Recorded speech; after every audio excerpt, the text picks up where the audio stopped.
I don't have to think about it and be like, ugh, I gotta do the dishes.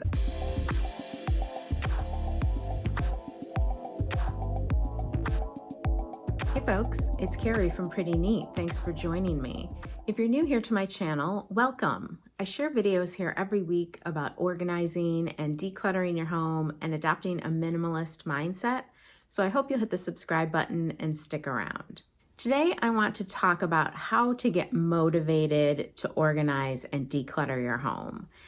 I know that this process is something that I enjoy and I get excited to do, but that's not the case for most people. And I've worked with enough clients at this point as a professional organizer to know that even though I'm into it, most people see this as a chore, as something that they put off, and I totally get that. Today, I want to talk about some ways that we can get geared up to do this, even though it might not be our most favorite thing to do. So I think one fallacy that we believe, not just about organizing, but about any unpleasant tasks, is that one day we're going to wake up and feel inspired to do that thing that we don't really want to do. We're kind of waiting for that lightning bolt to hit us and for us to suddenly be in the mood to do that thing. But the reality is there's a lot of tasks that we have to do as adults that we're never going to feel that way about. And if we're waiting for that magical date to appear, it's just not going to happen.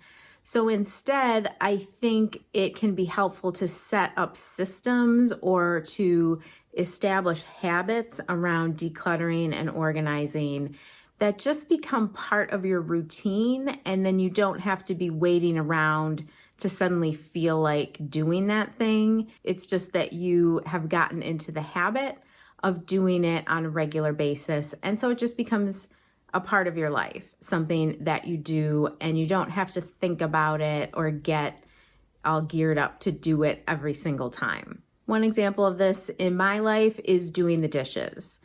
I don't ever really want to do the dishes, but I have just established this routine that after I eat dinner, I clean up the kitchen.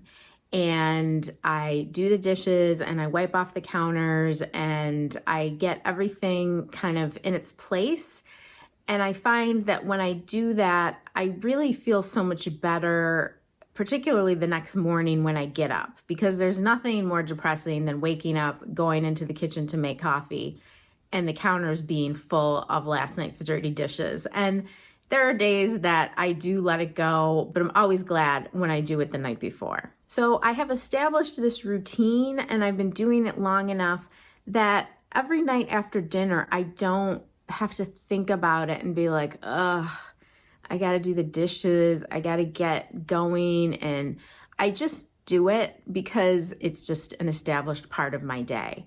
So if you're thinking about your home being in a state of disarray, my guess is that you don't have systems in place that are helping you to maintain a decluttered space. And so working on putting those habits in place, working on setting up some systems is really going to help you out. James Clear is the author of Atomic Habits. This is a great book that I would highly recommend. I'll link to it down below.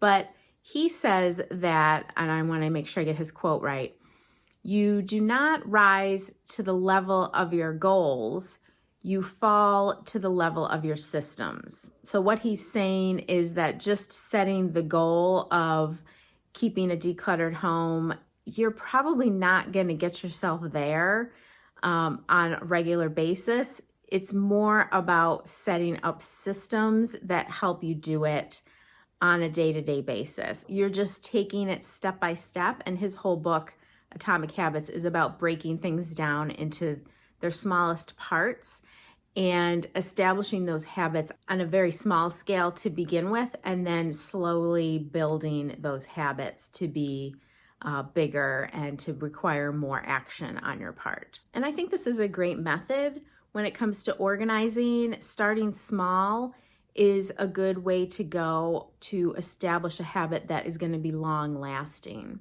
So if you can just get in the habit of maybe tidying up the kitchen every night after dinner, or tidying up the living room, maybe putting away your kids' toys every night. And to not start with doing all of those things at once, but just picking one space that you can focus on to start with. And then as you get good at it, it won't take as long. It will just become an established part of the routine. And then you can work on adding other things, other spaces into that regular rotation. I advise my organizing clients to set up a time, a regular date with themselves to do the work of decluttering. If you have put off decluttering for a long time, like if you have let things accumulate over the course of a few years, you probably have a big job ahead of you. It is probably feeling overwhelming and daunting, and so getting motivated to tackle that is really hard. Thinking in terms of accomplishing that huge task, maybe you have a basement or a junk room, some large space. Getting motivated to tackle that is going to feel really big and overwhelming. But if you just commit to spending a small amount of time on that space on a regular basis, the only thing you really need to get motivated for is that small chunk of time. So you might start out, if you're new to this, with just spending like 20 minutes or 30 minutes at a time going through that stuff and making decisions. It does get easier the longer you do it, but you do have to start somewhere. So I say if it's new, start small, set aside a half an hour appointment with yourself this week. And all you have to do in terms of motivation is just get yourself to do the 30 minutes. You don't have to motivate yourself to do the entire job all at once, because that is just going to be too much to handle.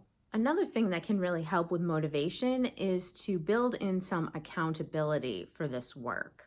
So you might think about partnering with a friend or a family member who's also doing this in your home, and you can check in on each other regularly. Maybe you have a set time where you're working in your own homes, and at the end of that session, you text each other and tell them what you accomplished. Just having that regular check-in with another person can really help you to stay accountable and to get motivated to do it when you really don't feel like it. Other ways of doing this is to find people online or groups online where other people are trying to declutter their homes. I actually have a free Facebook group. I will link to it in the description box below. And in that group, I do regular decluttering challenges, and people post pictures of the things they're getting rid of. And it's really a great way to have some accountability and to also get inspired by other people and what they're doing. Another way to stay accountable is to hire a person like me, a professional organizer. And I often say that the biggest purpose that I serve in people's lives is that I come to their homes and we have a set number of hours that we're going to spend on this project, and I just make them do it. They know that they're paying me to be there, and they're going to spend the time while I'm in their home. And plenty of people that I work with, when we're working on the project together, they say, you know, this isn't so hard. I don't know why I don't do it myself. But then they also often say, as soon as you left, I just didn't address it again. So if that's where you are, if you have a big job ahead of you and you're really having trouble getting going, hiring someone who can help you through the process, I think can be very motivating. And if that's not in your budget, maybe you have a friend or a family member who is really good at this, who will come and hold your hand a little bit. Someone who can make sure that you're going to spend that amount of time on the project, and they're also going to be good at kind of encouraging you to let go of some things as well. Finally, I think doing some sort of decluttering challenge can be helpful in terms of your motivation. If you just say, I'm going to get this room cleaned out, that's very vague. But if you commit to, say, getting rid of a certain number of items every day for a period of time, that gives you a really specific goal to reach. And in particular, if you can do a challenge with other people, if you can have some accountability for the challenge, that can be really helpful. Like I said, in my Facebook group, I offer regular decluttering challenges. Lately, we've been doing the first 5 days of the month. Everyone is trying to get rid of 5 items each day. So it's a quick, it's done within 1 week. And at the end of the week, you get rid of 25 items from your home. And that actually is quite a bit. And if you were to say, oh, I'm going to get rid of 25 items today, that might feel like a big task. But if you break it up into small chunks over 5 days, it really is doable, and it doesn't take a huge amount of time each day. So if you're interested in participating in those organizing challenges, or if you're just interested in getting involved in a group online of people who are supporting this same kind of goal for themselves, I'm going to link to my Facebook group down below. I would love to have you join me in there. And I'm in there regularly posting ideas and giving people encouragement as well. So the bottom line about getting motivated to organize is to not be waiting around for that lightning bolt of inspiration to hit you, but to set up some systems or some regular appointments in your schedule to tackle the job of decluttering. If you have let things accumulate for a while, it's going to take you some time. It's a project you're going to have to continuously revisit. And so by setting up some systems, some appointments to do the work, you're much more likely to get going on it rather than to just be waiting for that day that you suddenly feel ready to tackle your basement. I really hope this video was helpful. I would love for you to comment down below and let me know the place in your home that you really need to start on, and maybe just putting it out there and getting a little bit of accountability in the comments section is going to give you the push you need to get started on that. So if you liked this video, please hit the like button. It helps my channel out a lot, and don't forget to subscribe. I share videos here every week about organizing and decluttering your home and adopting a minimalist mindset. Talk to you soon.